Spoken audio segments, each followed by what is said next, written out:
Most people aren't broke because they don't make enough money. They're broke because they try to look like they do. The real flex isn't what you own, it's what you don't owe. Living below your means is the secret sauce that separates the financially secure from the perpetually stressed.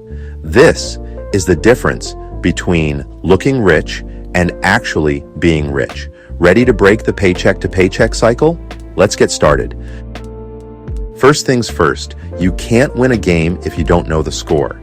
Get brutally honest about where every dollar goes. Track your spending for a month, down to the last cent. Use an app, a spreadsheet, or a notebook. The tool doesn't matter. Logging everything does. Seeing the grand total is the wake-up call most people need. This isn't about guilt. It's about gathering intelligence and taking control.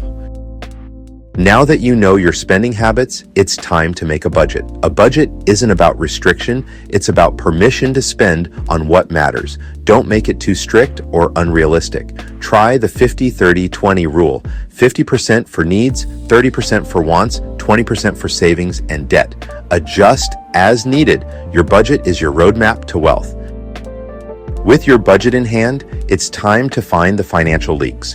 Look at the wants category and make strategic cuts.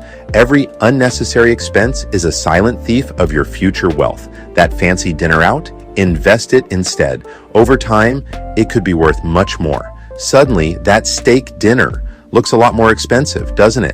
This isn't about deprivation, it's about optimization. You're not eliminating joy, you're eliminating waste. Start with subscriptions. Hunt down every recurring charge. That gym you haven't been to in 6 months, cancel it. The streaming service you only watch one show on, cancel it. The free trial that turned into a $19.99 monthly charge, cancel it. This is the low-hanging fruit, the easy stuff. Next, work on the big stuff. Instead of buying new, can you buy used? This applies to cars, furniture, electronics, even clothes. The moment you drive a new car off the lot, it loses a huge chunk of its value. Let someone else pay for that depreciation. You just swoop in and get a great deal. Finally, the biggest money saver for most people, cook at home. I know it's not as glamorous as a restaurant, but the savings are astronomical. Challenge yourself to a no-spend week where you only eat what's already in your pantry and fridge, or try meal prepping on Sundays so you have easy, ready-to-go lunches for the whole week, removing the temptation of that $15 salad place near your office. Each of these small changes puts hundreds, if not thousands, of dollars back into your pocket each year, money that can now be put to work building your wealth instead of someone else's. For most people, housing is by far the biggest expense. Mortgage or rent, taxes, insurance, and utilities. With costs rising, optimizing this can make a huge difference. It's the 800-pound gorilla in your budget. Downsizing or choosing a smaller place can mean more freedom, less stress, and earlier retirement. Try to keep housing under 30% of your income or less if you can, or offset costs by renting out a room or house hacking. Your home should bring comfort, not financial stress. Try living on one income, even if you have two. Cover all expenses with one salary and send the other straight to savings, investments, or debt paydown. This puts your wealth building on hyperdrive. Save thousands every month, and in a few years, you could have a huge down payment, pay off loans, or build a six-figure portfolio. You're buying freedom, security, and options. It's the ultimate power move. Pay yourself first is one of the oldest and most effective rules in personal finance, but few people do it. Most treat savings as an afterthought, saving only what's left after spending. Instead, pay your future self first. Automate a transfer to savings right after you get paid.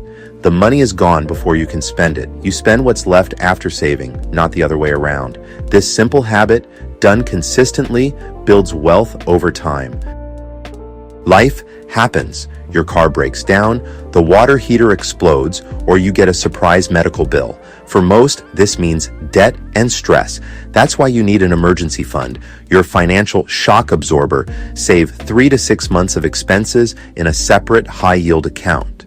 For planned expenses, use sinking funds. Set aside a little each month for things like car repairs or vacations. This way, you're ready for anything. No stress, no debt. Don't go into debt for things that lose value, like cars, furniture, or the latest tech.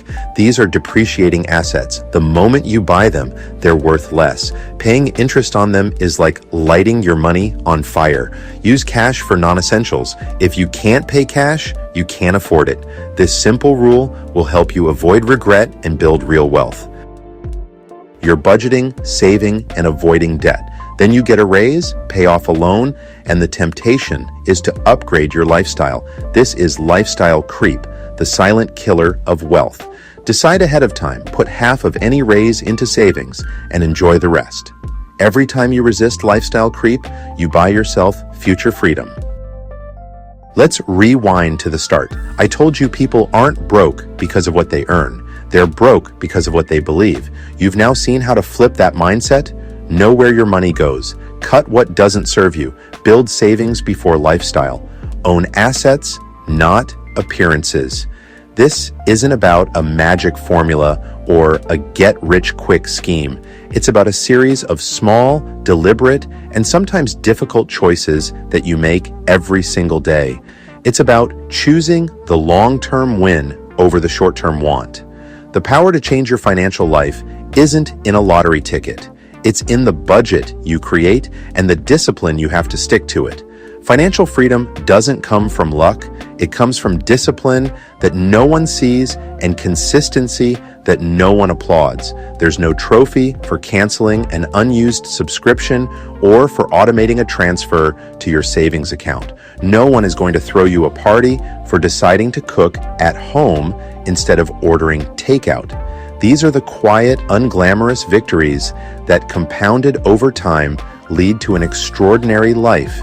It's about building strong financial habits that work for you on autopilot, creating a future where you are in complete control of your time and your choices. That is the ultimate definition of being rich. So tell me in the comments, which step are you starting with today? Cutting spending, automating savings, or reducing lifestyle creep? And if this video gave you that oh wow moment, go ahead and share it. Someone in your circle needs this reminder. Thank you so much for watching. Check out our Money Tree and Me profile for more helpful financial literacy videos. Money Tree and Me, providing better security and ensuring better lives.